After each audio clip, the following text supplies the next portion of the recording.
या देवी सर्वभूतेषु मातृरूपेण संस्थिता नमस्तस्ये नमस्तस्ये नमस्तस्ये नमो नमः. म्हणजेच जी देवी सर्व प्राण्यात मातेच्या रूपाने वास करते त्या आईला पुन्हा पुन्हा नमस्कार आहे. नवरात्रीचा काळ आला की संपूर्ण वातावरणात एक वेगळं आध्यात्मिक तेज जाणवतं. प्रत्येक भक्ताच्या हृदयात आईची आठवण, आईचा जप, आईच्या कृपेची आस असते. अशा या पावन दिवसात जर आई प्रसन्न झाली तर ती आपल्याला काही शुभ संकेत देत असते. हे संकेत फक्त पाहायचे नाही तर मनापासून अनुभवायचे असतात. आईचे ते संकेत दिसले तर समजून घ्यायचं, आई आपल्या घरात आली आहे, आपल्याला तिच्या आशीर्वादाने नाव घातलेलं आहे. जसं की तुम्हाला माहित आहे, नवरात्री म्हणजे केवळ 9 दिवसाची पूजा नव्हे, तर हा काळ आध्यात्मिक उन्नती, भक्ती, शांती आणि घरातील समृद्धी मिळवण्याचा आहे. या काळात प्रत्येक भक्ताच्या घरात आईची उपस्थिती जिवंत होत जाते. घरामध्ये ज्योत लखलखते, फुले ताजी राहतात, वातावरणामध्ये गोडवा आणि शांती पसरते. हे सगळं आपण अनुभवतो. आपली कुलस्वामिनी, आपली कुलदेवी. नवरात्रीचा प्रत्येक दिवस म्हणजे भक्ती, सेवा आणि श्रद्धा याचा संगम. या काळात घरात केलेली छोटीशी सेवा देखील देवीच्या मनाला आनंद देतो, आपल्या कुलस्वामीच्या मनाला आनंद देतो. मग ती दुर्वा अर्पण करणे असो, कलश सजवणे, अखंड ज्योत पेटवणे, प्रत्येक कृतीत आई आपल्याला काही संकेत देते. आजच्या या स्पेशल व्हिडिओमध्ये मी तुम्हाला नवरात्रीच्या पवित्र दिवसामध्ये आई आपल्याला जे संकेत देतात ते तपशीलवार सांगणार आहे. या संकेतामुळे घरात आनंद, शांती आणि समृद्धी नक्की येते, असा भक्ताचा अनुभव आहे.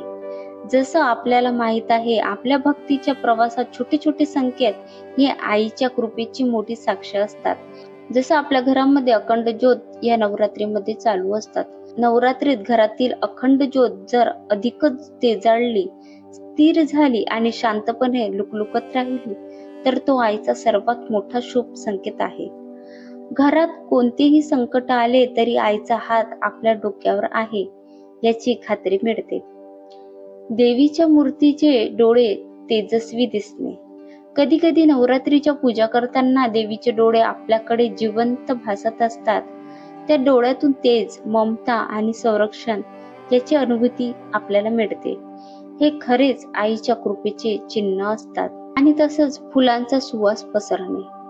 पूजेतील फुले वाढण्याऐवजी ताजी राहतात किंवा त्यांचा सुवास अचानक घरभर पसरतो. असं वाटतं तो समृद्धीचा आणि आईच्या आगमनाचा संकेत आहे. घरात गोडवा आणि शांती निर्माण होणे.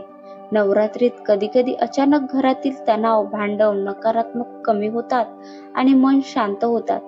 एकोपा वाढतो. हे आईने घराच्या अंगणात पाऊल टाकल्याचं लक्षण असतात. आणि स्वप्नामध्ये देवीचं दर्शन घडणे. या दिवसात जर देवी, लाल पांढरी फुले, गंगा, यमुना किंवा मंदिर याचे दर्शन स्वप्नात झालं तर ते अत्यंत शुभ मानले जाते. ते संकेत असतो की लवकरच तुमच्या आयुष्यात आनंद, समृद्धी आणि नवी सुरुवात येणार आहे. जसे की स्वप्नामध्ये आपली कुलदेवी स्वतः साक्षात येत आहे, एखादी बाई आपल्याला लाल साडीमध्ये दिसते आहे किंवा आपल्याला वाघ, सिंह स्वप्नामध्ये दिसताय तर हे खूप शुभ संकेत मानले जातात. म्हणजेच खरंच आपल्यापर्यंत आपली सेवा आपल्या आईपर्यंत पोहोचलेली असावी, असा हा शुभ संकेत असते. आणि घरामध्ये गोड आवाज ऐकू येणे. कधी कधी पूजा करताना अचानक शंख, घंटा किंवा वीणेचा नाद दूरवरून ऐकू येतो. असं वाटतं हा आवाज केवळ कानाने नाही तर मनाने ऐकला जातो. हा आईच्या उपस्थितीचा गोड संकेत आहे. कधी कधी कलश व नारळ एकदम से सुंदर दिसत राहणे. नवरात्रीत ठेवलेला कलश, नारळ, फळे हे अख्खे 9 दिवस ताजे तवाने राहिले तर समजावे की आईची कृपा अखंड आहे.